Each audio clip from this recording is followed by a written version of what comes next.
បាទសួស្តីបងប្អូនថ្ងៃនេះខ្ញុំចង់បង្ហាញពីទស្សនវិជ្ជា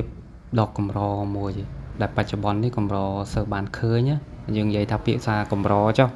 ព្រោះថាបច្ចុប្បន្ននេះយើងមិនសូវបានជួបទេទស្សនវិជ្ជាបែបនេះគឺទស្សនវិជ្ជាបែបលៀងគោបែបបុរាណពីមុនណាបងប្អូនយើងនិយាយថាបុរាណទៅចុះព្រោះឥឡូវនេះយើងមិនសូវបានជួបទេវាច្រើនបងប្អូនយើងជាច្រើនគាត់លាងទឹកម៉ាស៊ីនលាងអីចឹងទៅអានេះដោយសារតែវាជារដូវទឹកឡើងអញ្ចឹងហើយវាសម្បូរទឹកហើយឃើញគាត់កំពុងតែលាងអញ្ចឹងបងប្អូននឹកសម័យអតីតកាលរបស់បងប្អូនមើលអ្នកដែលមានគោមានក្របីចាពីជំនាន់មុនណានិយាយទៅប្រហែលឆ្នាំមុនជាង10ឆ្នាំកន្លងផុតទៅនេះគឺម្ទះភាគច្រើនគឺមានគោមានក្របីសឹងតែគ្រប់ផ្ទះប៉ុន្តែសារក្រោយមកទៀតតម្លៃទីផ្សារគោវាធ្លាក់ចុះទៅបងប្អូនយើងជាច្រើនគាត់បោះបង់គាត់ឈប់អញ្ចឹងណាឈប់ចិញ្ចឹមឈប់អីចឹងទៅអញ្ចឹងអាទិដ្ឋភាពបែបហ្នឹងវាคล้ายជាទិដ្ឋភាពកម្រអញ្ចឹងយើងសម័យមើលកាលពីមុន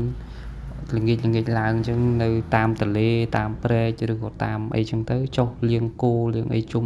គ្នាអញ្ចឹងសប្បាយបងប្អូនតែឥឡូវហ្នឹងអត់មានទេអញ្ចឹងចែកដនថ្ងៃនេះខ្ញុំជួបបងគាត់កំពុងតែលាងអញ្ចឹងខ្ញុំក៏នឹកឃើញថតចែកម្លែកបងប្អូនឲ្យបងប្អូននឹកសម័យពីមុនដែលធ្លាប់លាងគោបែបនេះណាបងប្អូនហើយដូចខ្ញុំនិយាយខាងដើមអញ្ចឹងវាកម្រជួបអញ្ចឹងពេលទំនេរនេះពេលមុនចុះមានន័យថាពេលមុនដែលគាត់ប្រឡែងទៅស៊ីអញ្ចឹងគាត់ត្រូវលាងសម្អាតឲ្យវាត្រជាក់សាច់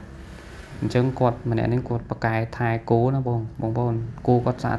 ភ្លឹងហ្មងហើយគាត់មានបាខ្លួនឯងទៀតណាបងប្អូនហើយមុននឹងប្រឡែងទៅស៊ីគឺគាត់លាងទឹកឲ្យស្អាតឲ្យត្រជាក់សិនការតែឲ្យតែស៊ីស្មៅមួយមុខក៏វាមិនគ្រប់គ្រាន់បងប្អូនត្រូវការលាងទឹកឲ្យវាត្រជាក់ដើម្បីឲ្យវារីកសាច់បន្ថែមណាបងប្អូន